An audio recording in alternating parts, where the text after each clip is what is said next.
Okay. Gosh. Give it to a spirit. You have, right. Give me the words. Okay, let's just use the cell phone example. I was actually trying to think of a general way to explain how to anoint something, but I think that it's just so varied depending on what it is, you know. So if I was going to anoint my phone, and you guys, please listen closely because this is I'm about to give you some jewels here. If you work with your phone, for example, if your phone is a means by which you make money, you probably need to anoint your phone. Okay. And the first thing that you would want to do is choose a method for doing so. I like to work with waters. I like to work with oils. You can even use powders. You can even just use prayer. But I'm going to go with the oil because that's something that's most familiar with people. And now the premise would be that oil that you're going to use is an oil that has been made holy. It's an oil that actually has the ability to add power or energy to a particular thing. So let's assume that you do have a holy oil, right?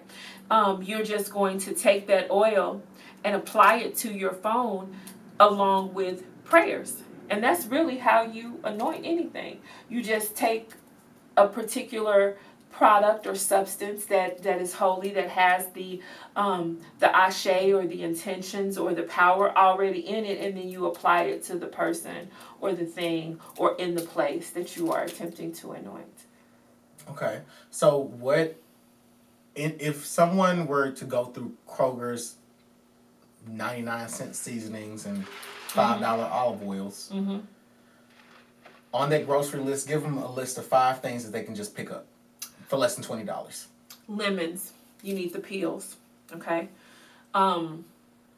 Lemon peel has the effect of clearing and distributing stagnant energy, okay? So it's very supportive for blessings and cleansings. Cinnamon is always really good for attracting money and wealth, prosperity. Bay leaf is really good for protection. Black peppercorns is also good for protection. Garlic is good for protection. Garlic is also good for healing, abating disease, dis-ease. What else? How many did mint? Mint quickens situations. So if you pair mint and lemon together, you're clearing away stagnant energy, and then you're quickening it. You know, you're quickening the situation. So those two things are really good to put together. Sea salt is also another one for cleansing. Sea salt also is related to, well, never mind. Sea salt is good. I think that's more than 5. They ain't paying me. Okay. Somebody says Aquarius is in my 10th house. I'm learning to try and work with my chart recently, then fight against it. If you got Aquarius in your 10th house, baby, I feel bad for you. Shit. Because I don't know what the fuck type of job you gonna work. I hate Aquariuses. I'm sorry, I just do. I do not like Aquariuses. But if you got Aquarius in your if Aquarius is in your 10th house, I don't know what the hell you're supposed to do. But if your MC says Aquarius, you're gonna work. You are one of those people, like, you're like a social justice leader, like those like a Kamala Harris or like Oprah Winfrey, like the Occupy Now movement, right? Kind of yeah, like that's up your alley. And it could be, that's on like a large scale, but on a small scale, it could mean that you work for, not you work for, but you work at the local union for whatever job that is. Maybe you work for SAG, what is it, SAG-AFTRA or whatever, for the actors, and you're part of that union. If Aquarius is in your 10th house, all the professions that you're gonna do are against the grain. I couldn't do it. I couldn't have that as my lifestyle, baby. I understand what you say. You're trying not to fight against the king trail because I can't. First of all, I can't stand Aquariuses. All right. Anyway, so let's talk about palm oil because I didn't hear you talk about that, and I don't really know what you all use palm oil for in E5. Everything. Absolutely everything. Palm oil is used a lot in E5. It's used for offerings. It's used for administering medicine. It's life. It's a life-giving substance. Mm-hmm. That's all. Okay. So outside of E5, what are the magical properties of palm oil? Palm oil is really good to use in like battle work. Like you can anoint candles with palm oil and it really adds power and life. Like palm oil is power, it's sustenance. It's like the difference between, a hot, delicious, creamy oatmeal breakfast and a fucking protein bar. You get what I'm saying? Although some people would probably say that the protein bar has more protein in it or whatever. But you know what I'm saying? Like, it's good stuff. Mm-hmm. It's good stuff. It has a lot of ashe in it. Mm-hmm. It's very nutritious. So if you're using it, and I mean that spiritually as well as, in the mundane sense of the word. So if you're using it and you're calling Orisha into your work, it gives them a lot of fuel to work with. Yeah. Okay. So, if I was trying to pay for something for $20, what herbs would I pick up? Get basil. For what? Prosperity. Okay. Basil for prosperity. Mm-hmm. Yes. Basil rum and Florida water is great for removing demons. Like literally, like if you got an entity attached to you, basil, Florida water, it's basil, Florida water, rum, and then I ain't gonna tell you the last ingredient, but just basil, Florida water, and rum is what you need. So yeah, basil would be one. I would also pick up. I'm very much into essential oils now. Mm-hmm. I'm not really into doing the herb thing. I've realized like I'm making a lot of sprays. So yeah, I would get an essential oil. And the essential oil that I would go for would be a frankincense essential oil. If you all are trying, like, don't go to Whole Foods. Go to like Ross Dress for Less or Marshalls and get like the 6-pack of those oils because that's good enough. Or order them on Amazon. You can get like 8 ounces and bigger bottles at a good price. I should have just asked you, damn it. I have a couple of sites. I don't want to advertise for them on our channel, but there are a couple of sites I'll give you. You can get really great. I love essential oils. I love them. Yeah, cinnamon would be one, obviously. I would also get. Let me think. I would also get. If we're in Kroger, this isn't on the food aisle, but I pick up a bouquet of roses just for the rose petals because those are just all purpose. They're great for that. Lemon is, as you said, orange. Orange is another one. And orange is great, especially burning the peels of an orange inside of your candle. You can actually turn the orange into a candle, and it's a beautiful offering for Oshun. Are you ever going to show them that pineapple? What pineapple? The one that you turned into a lamp. Yes. And the eggplant, and I turned all kinds of shit into lamps. Mm-hmm. Yeah. Mm-hmm. So if you don't have a candle, she'll show you how to turn your fruit into a candle. So what else would I recommend you all to get? I mean, I'm just saying simple shit. Oh, peppermint. I'm thinking of essential oils. Damn. I mean, but is peppermint? You usually you can buy peppermint, the herb mint, in the herb section. Oh, okay. Well, yeah. I mean, I guess we listen off the same shit. Because I'm trying to think of just like some just very general stuff that I use because I don't really go into my cabinet for shit. I mean, you can use lemon pepper seasoning to spice up your shit, and then it's gonna have MSG in it. Make your own lemon pepper seasoning. It's gonna have MSG in it, and I will use that. I will use lemon pepper seasoning for like shadow work to give that motherfucker diabetes or like high blood pressure. I mean, because it's got the MSG in it. Remember, all things work for the good, work for the greater good, you know? I mean, if you already gonna do shadow work and you playing with somebody's menstrual blood, I mean, what's lemon pepper seasoning? Shit. Okay. So now I want to talk to you about. Oh damn! I lost all my damn all of my notes from the things that we were the things that I wanted us to talk about.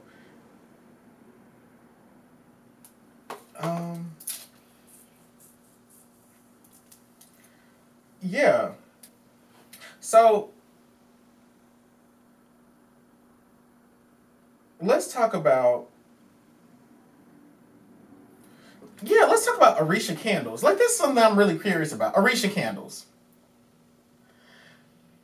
What's the difference between a yellow candle and a candle that has Oshun graphically etched onto the glass? About $8. Why are you rolling your eyes like that? Are those not Ifa candles? So there's a lot more candle work that happens in Santeria and Lukumi. In traditional Isheshe or Ifa, which is what I practice, the Nigerian version of Ifa, I don't want to ruffle any feathers and say the original, but I mean, if you look at it at the timeline, one of the oldest. Okay. There's not a lot of candle work. We don't do a lot of candle work. That doesn't mean that you'll never burn a candle. It just means that it's not a go-to. It's not part of our worship. It's not part of really the practice. It's not a necessary part. So to me, it's just a yellow candle, you know. But understanding or agreeing that intention is everything, and we talked about sigils earlier in the show. Sometimes just seeing that image of Oshun on the candle, or the words, the letters, you know, that spell Oshun on the candle, that may be enough to have someone invoke that energy.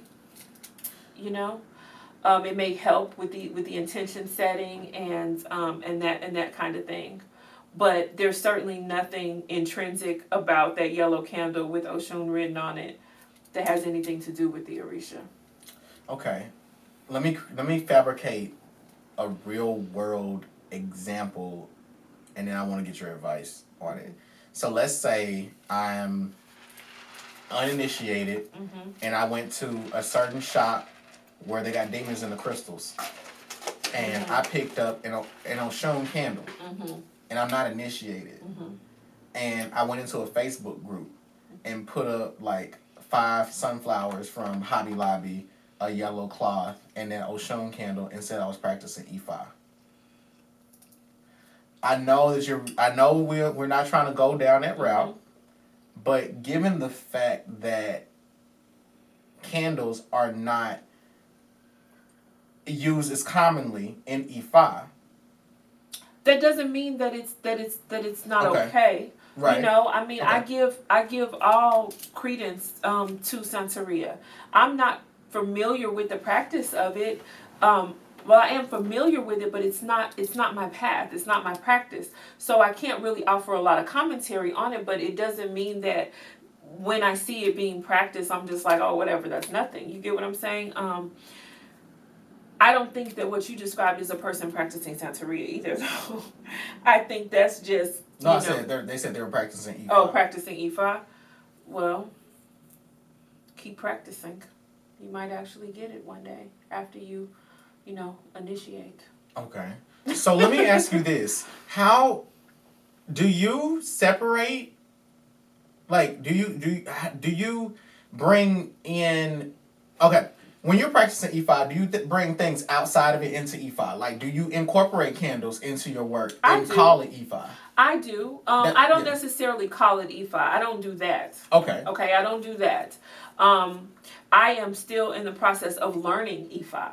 You know, you have to understand this is a tradition that's 30,000 years old. And traditionally, you know, when we grew up, when we lived in our homeland and we grew up in our villages amongst our family, your training would start as early as 5 or 6 years old. You know, I'm 30 years behind. You get what I'm saying? So I dare not say that I know.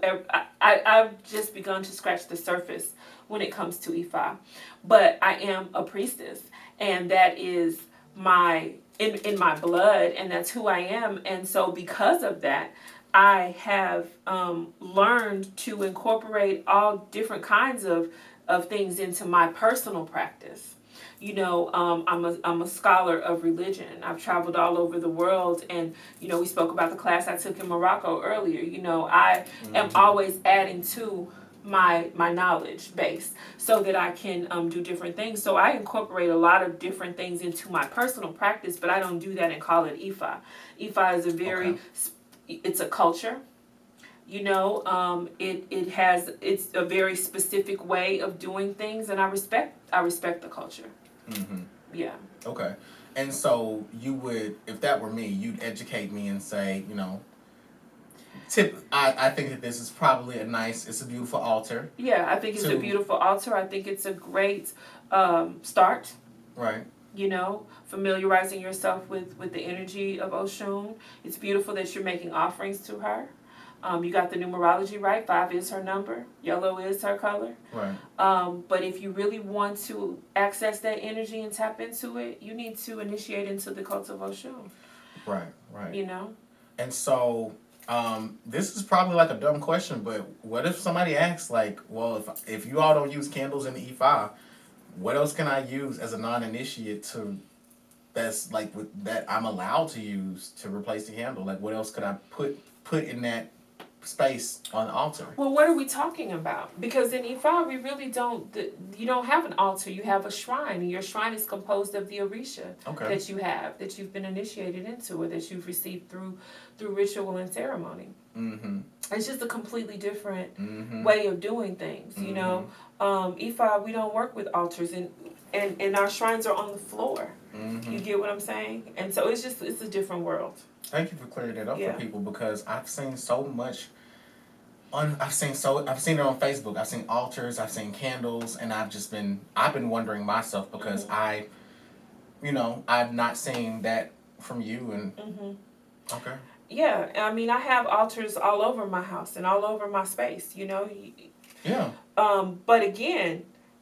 But I haven't seen an Oshun altar. You know what I'm saying? Right. Like, but I've just been curious, because I just wanted other people to know as well too. You know, now you know. And when you know better, you should do better. Yes. Okay. So we're gonna start closing it out. Or we're gonna take some questions. I want to take some questions. You know I love them. Okay, y'all on YouTube, go ahead and hit us with some questions, y'all. Are we gonna film the questions, or you gonna stop the camera? Oh, we can film them. Okay. Who knows what good stuff might come out of it. Okay. I'm looking on my phone too, because that shit's too little on that computer. I can't see it. Let me see. I'm looking for... Y'all go ahead and shoot us y'all's questions. I'm going to look for a good one. Okay. Peach Blossom says she's seen Oshun altars. You will see altars of all kinds, and I'm not here to bash people who are not practicing traditional Isheshe or traditional Ifa. I will just say that in Ifa, you will not find altars. You will find shrines, and shrines will contain one or more of the Orisha that a particular person or household has. The shrines are on the floor. You kneel before them and work with them in that way. In Santeria and Lukumi, the practices are certainly different, you know. Okay. Foxy G, you need to book a reading. You know, I am not a big fan. Okay, and the question, you guys, is how do you know which deity is best to work with when you're unsure about your bloodline? You need to have a reading. There are different types of readings that you can have. I perform a particular type of reading that will show the Orisha. It will reveal the Orisha that are in and that are around you at this particular point in your life. I can do ancestral readings that will tap into the patron orishas of your bloodline. You can also have an Odu Ifa reading, which will speak to your relevant orisha. But if you want to know who your the orisha is that governs your head, who governs your walk, you must initiate. Okay. Or at least get your hand of Ifa, which would still be an initiation. It just is not the initiation to become a priest or priestess, but it does give you that orisha. So to answer that, because I've never really answered that question, but I don't get a lot of clients that are trying to figure those things out. But I mean, when I have, I've typically, and I'm gonna allow this person to say it for themselves, but there's somebody that I've worked with that they found their godfather a few days after getting a reading from me, and I told them they were gonna find the godfather a few days after getting a reading from me. Now, when it comes to that, but I'm not answering the question. To answer the question when it comes to bloodline, let me say this. Do not get an ancestry test and say, I'm 46% Nigerian, I'm going to initiate an Ifa. Because the ancestry tests, again, they're using genetic modeling software to figure out the geographic location in which your ancestors existed. It's not, they're doing it based around like certain geological or ecological factors that have shaped people's DNA. So something like post-traumatic slave disorder is real because you can trace it in people's DNA. Now that being said, just because it says that your people existed in Nigeria doesn't mean that they were Nigerian. People migrated, right? So that's why it's ineffective to use an ancestry test, not just because the ancestry test is going to bring up a composite of different DNAs from different arbitrarily defined places. It's just, that's not going to help you. Now, what you can do, get a reading. And I'm repeating this so that it can be common sense. And if you're rolling your eyes at me saying it, that's great because it's now common sense. Get a reading from me. What I can do is I can tell you the sorts of energies that I see walking closest to you. Now, the thing that I can guarantee you, I can tell you which ancestors are walking with you, what types of ancestors are walking with you, what they're trying to help you with. I can read your natal chart and tell you a lot about yourself in terms of how you will go about practicing. Because if your sun is in your 9th house or your sun is in your 7th house, you're probably going to initiate at some point. You're probably going to initiate, and if your son's in your 9th house, you're going to be like me, and you're probably going to teach it. Okay, now winding it on down, when it comes to divination, I can do divination that will tell you which species of entity walks closest with you. It will not tell you who you're a child of. I'll tell you, at this time in your life, it seems that you have financial problems. I think that Arzuli Dantor is who walks most close with you now. You should probably do more research into this particular Loa. I'm not telling you to work with them to the capacity of trying to initiate. I'm telling you to work with them at this particular juncture in your life. Because if you get a life path reading, I'm not as familiar with how hers works, but if you get one through someone like Yele Kamari, she tells you, the write-up report tells you these are the Orisha that are walking with you most closely at this time. Mm-hmm. And that write-up report could change depending on how her Odu falls the next year. Mm-hmm. My readings operate in the same way. I'm not here to initiate you. I'm just telling you this is who you walk most closely with. There's a professor that I work with. I told her, I was like, you work with Oya. She finds out she's a child of Oshun. But this was 2 years ago. I told her to start with Oya. Mm-hmm. That being said, that's how I work. I will assist you in getting to the place where you can encounter a priest that will initiate you. Now, y'all motherfuckers stop claiming y'all a child of this, a child of that, and all this other shit. It don't fucking matter, bitch. This ain't no sorority. All right? And you probably don't know what you're talking about if you're not initiated. You do not know which okay. I'm just gonna give you. Let me think about this because I definitely don't want to give any information that I shouldn't. You want me to carry on while you think? No, I'm about to put it out there. You're not gonna know which Orisha has your head until you initiate, because it could change. You can have a reading today, and they can say, you know, the Babalawo may say, you know, you are a child of Ogun. But then when you go through your initiation process, another Orisha may step up to claim you. So your Orishas can change. That's number one. Number two, the Orisha that are with you and around you absolutely change.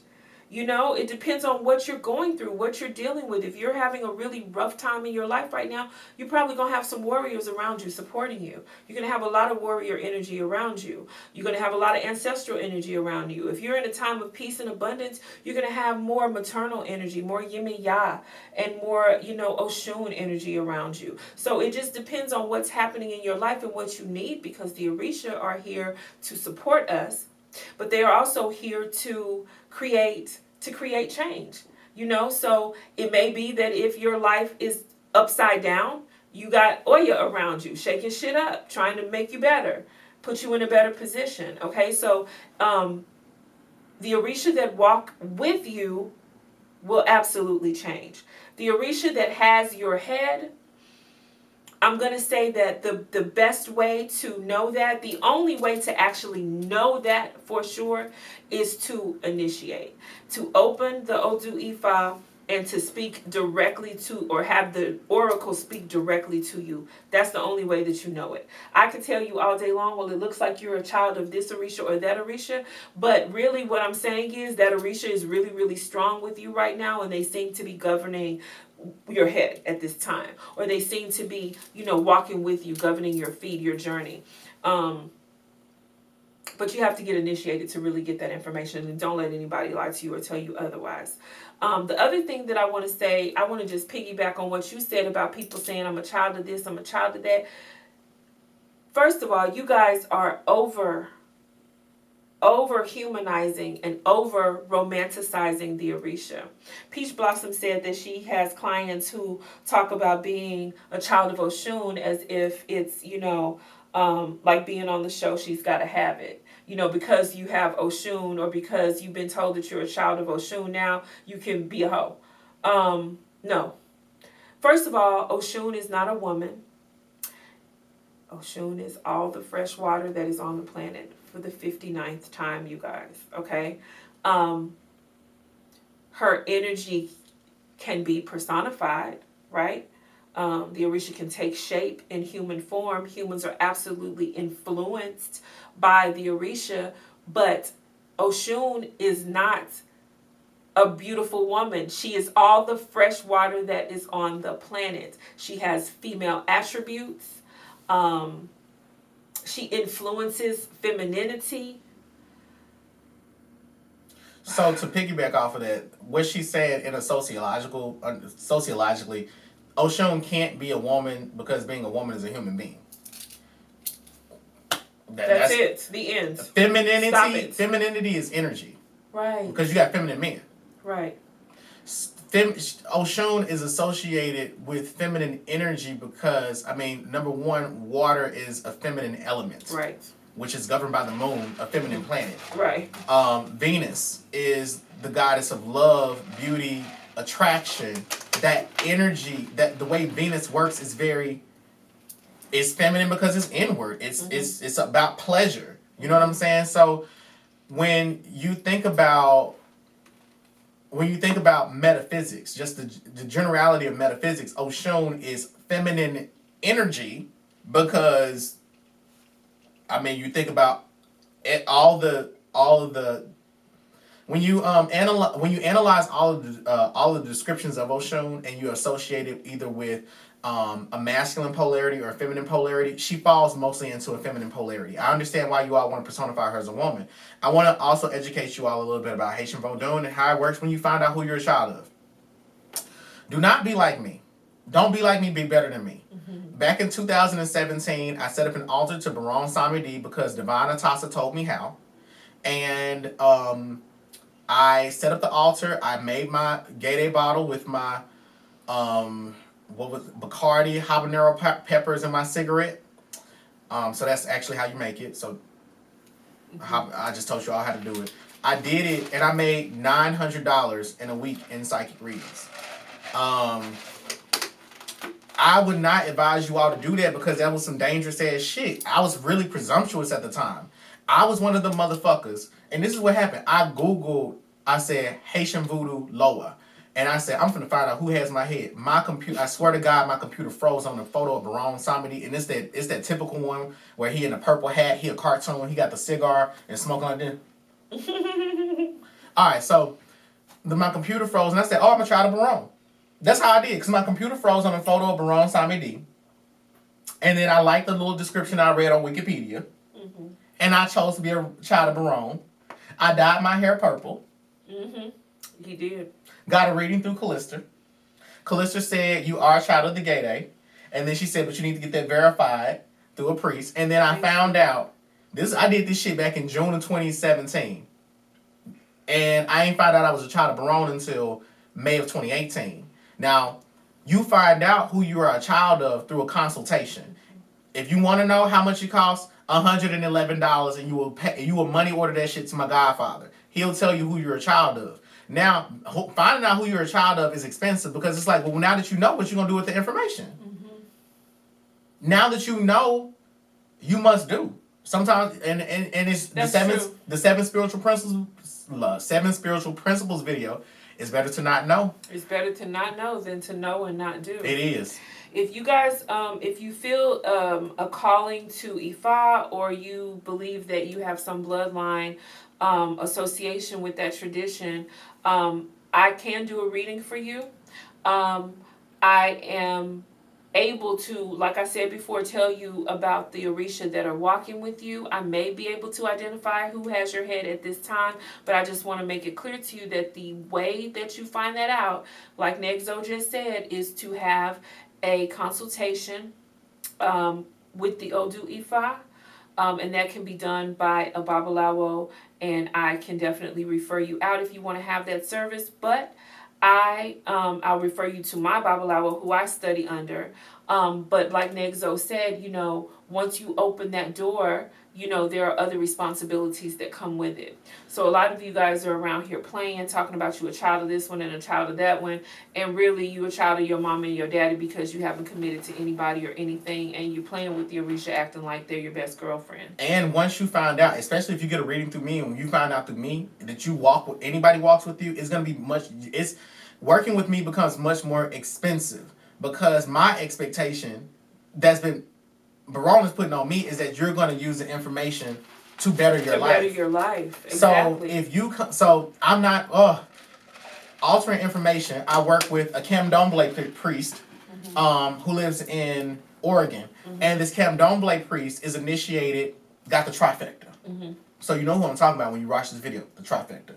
All right, so this person has a trifecta, and every time they talk to me, I'm always like, did you go to your Alekwa? Have you done spiritual work?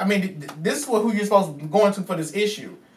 And that, sometimes I am dismissive, because once you found out, it's up to you to start working with that particular entity. You can't depend on me anymore.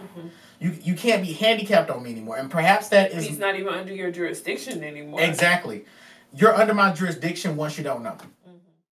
So fuel my fire, take me higher, I'll be your liar too. 'Cause when we're here, there's nothing better.